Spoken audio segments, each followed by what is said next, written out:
At kahit maulan ang panahon, buhay na buhay pa rin ang diwa ng Paskong Pinoy. Tulad na lang sa Tondo, Maynila, kung saan kani-kanyang pakulo ang mga residente sa kanilang street party. May unang balita si Jomer Apresto.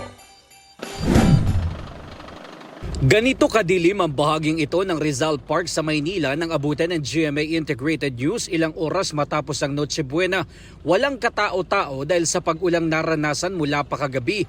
Ganyan din ang sitwasyon sa bahaging ito ng Kartilya ng Katipunan kung saan naging picnic area noong nakaraang Pasko.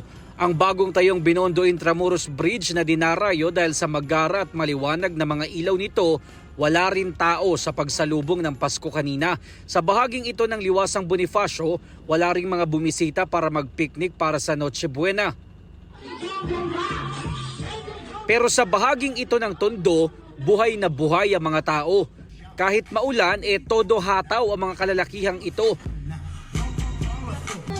Dito naman sa bahagi ng Moraita, idinaan sa kantahan ng magpipinsang ito ang pagdiriwang sa Pasko.